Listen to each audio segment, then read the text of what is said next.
girl and the phantom thieves escape the drowned space. When they emerge, they find a city tormented by a great storm, a tsunami that reaches up and up before blotting out the sky. It is the city of Atlantis meeting its destruction. So if we really are in a palace, it means this is how the ruler sees her reality. The female phantom thief solemnly conveys her analysis.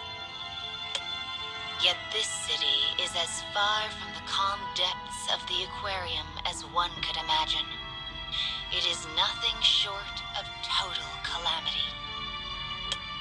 If this is how the friend perceives reality, it is no wonder she seeks to embrace death. Then, voices.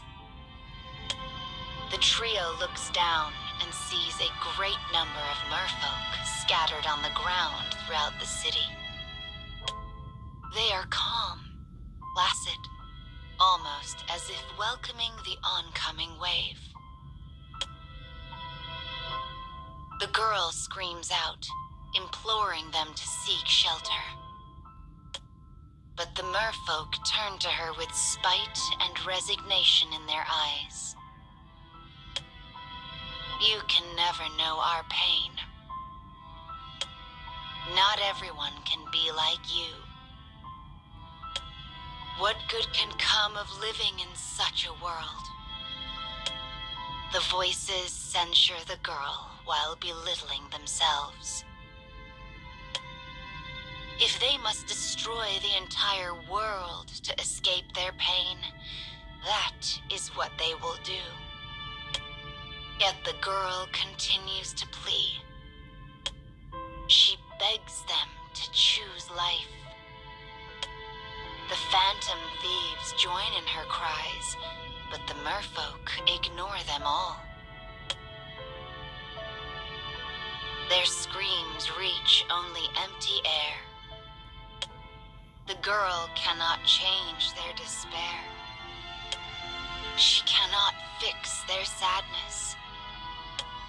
Yet her friend's withdrawal from life lies at the core of all their pain. Though they had been close, the girl never realized how much her friend was suffering.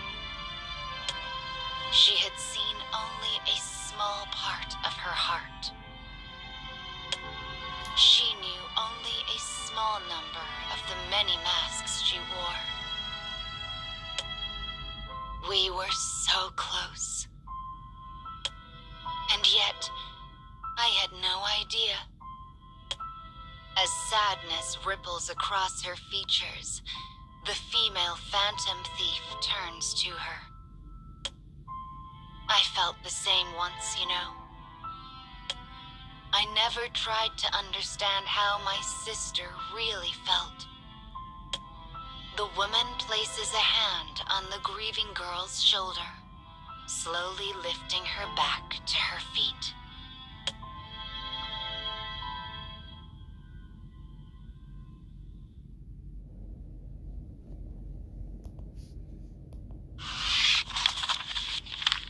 Something brilliant shines atop the highest tower in the waterlogged city. The high school girl and phantom thieves gaze up at it. The girl's eyes are empty. She has yet to recover. She was not there for her oldest and best friend. She failed her. How can such a person hope to save someone? How can such a person even try? The girl's oscillating emotions weigh on her, bringing her steps to a halt. She recalls what the phantom thieves told her, the way they could save her friend. They have to steal the pearl before the wave swallows the city. If they can change her mind, change her heart, her death will be prevented. And once she's saved, they may be able to escape this world. The thieves have made up their minds. But everyone involved must be on the same page if they hope to change a ruler's heart. One could say this is a virtue of the Phantom Thieves.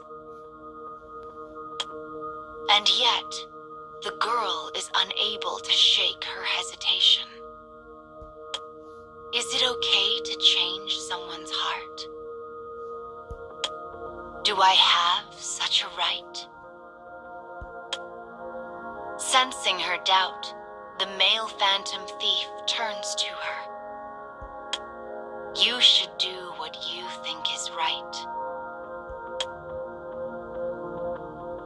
The girl looks into his eyes and nods. I don't want to lose her. Upon hearing her resolution, the Phantom Thieves begin their trek towards the tower. She watches them for a moment before following in their footsteps. There will be time to consider doubts and regrets once this is over. For now, she must focus on getting close to her friend's heart. I will save you, I promise. As the words leave the girl's mouth, she realizes her mind is made up. And the female Phantom Thief turns to look at her with something approaching relief.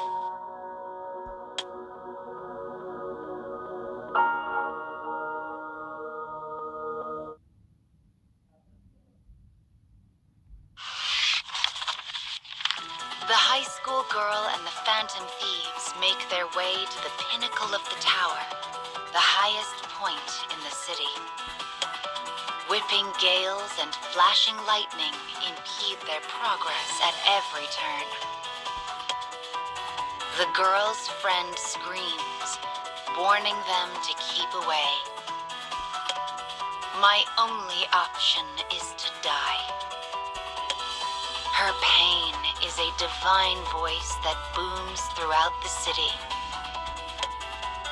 The Phantom Thieves fight back desperately, covering the girl as they go. But just as the great wave is about to swallow them, Arsène! An aberrant figure with black wings appears in response to the male Phantom Thief's voice. Its blue flames immolate fear. Its proud wings cut through despair. The female Phantom Thief informs the stunned girl. That's a persona. That's our power. As she watches the duo stand face to face with despair, a small seed of conviction takes root in the girl's heart. I will never give up. As that thought whips across her mind, she changes. Pure white wings burst forth from her back. Perhaps she dreams of becoming an angel. Or perhaps an angel dreams to become her. The wings are the girl's rebel soul. A rebellion against her friend's despair. She will acknowledge her weaknesses. Yet she will also choose to help her, now and in the future. The girl soars forward, and the Phantom Thieves leap after her. Your power is incredible. The girl's pure white wings propel her forward. Arsène's pitch black wings vivid colors blanket the sky. Atop the city's highest tower, the friend continues to cradle her pearl. The girl has made up her mind. She will face her friend's anger, her despair, her sadness, her hatred, her defeat, her lament. And she will do so with the Phantom Thieves.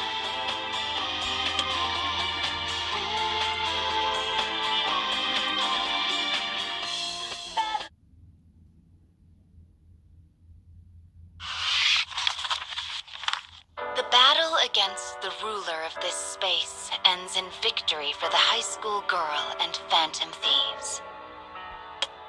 The girl's friend returns to her human form. The pearl slips from her hand and rolls across the floor. Through tears, she begins her confession. She was subject to terrible bullying. Every part of her had been torn to pieces. Her days were shrouded in a darkness seemingly without end. It was though she lived at the bottom of a deep and sunless sea. This world doesn't need me. No one would be sad if I were gone. Hidden away in the corners of the world were other young people suffering the same agony. She wanted society to be aware of their lives, painfully so.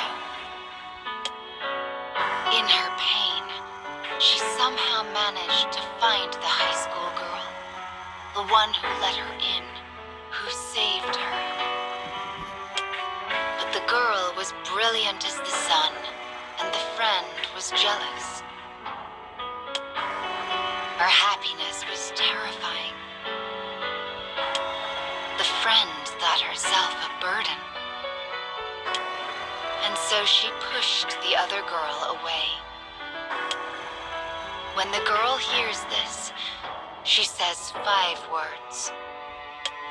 "Thank you for telling me." She gives her friend a faint smile, which shocks her. She then continues.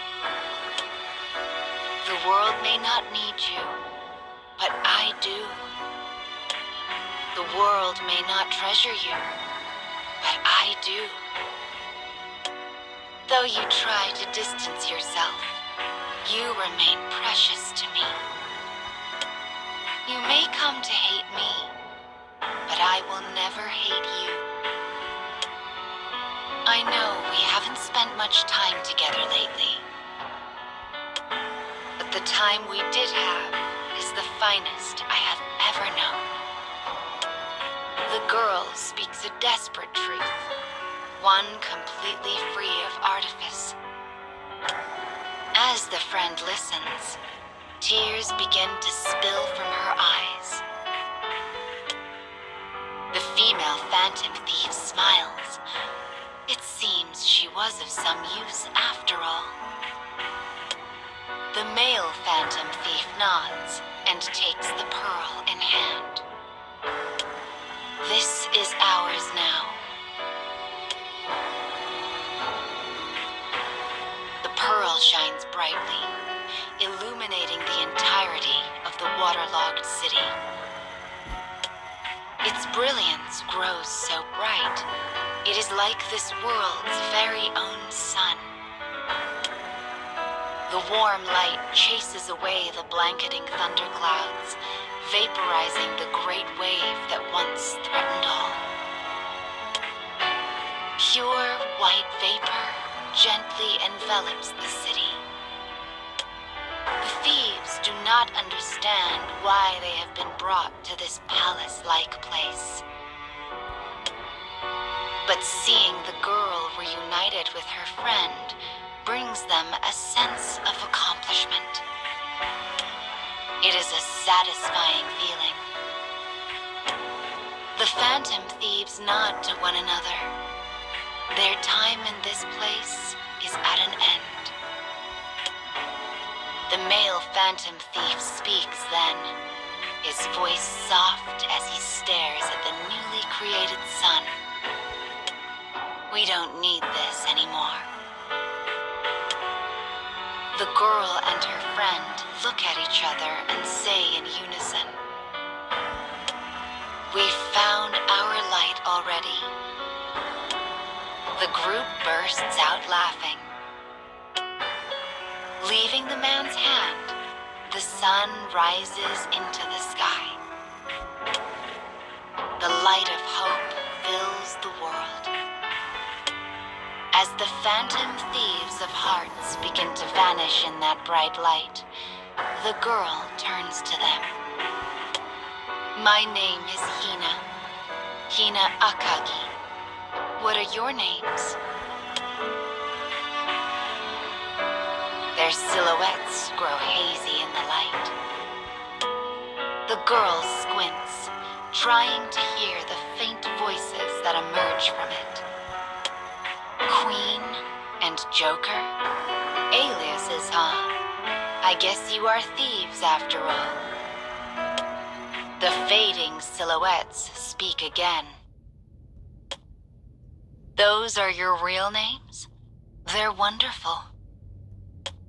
As the beautiful resonance falls silent, the girl's world becomes a brilliant wall of white.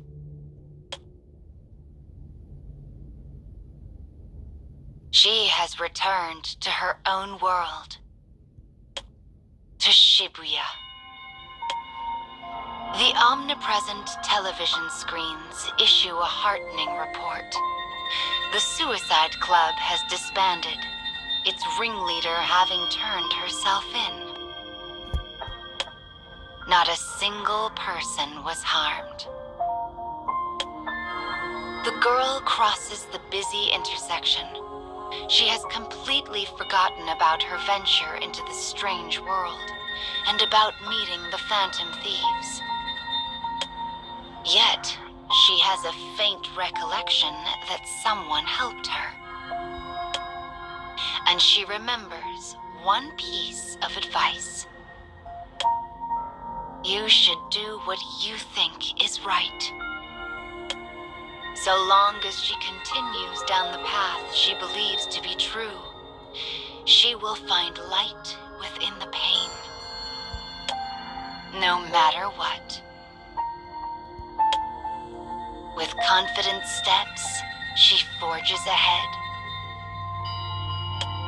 A moment later, she vanishes into the surging crowd that is home to the everyday hopes and struggles of young people just like her.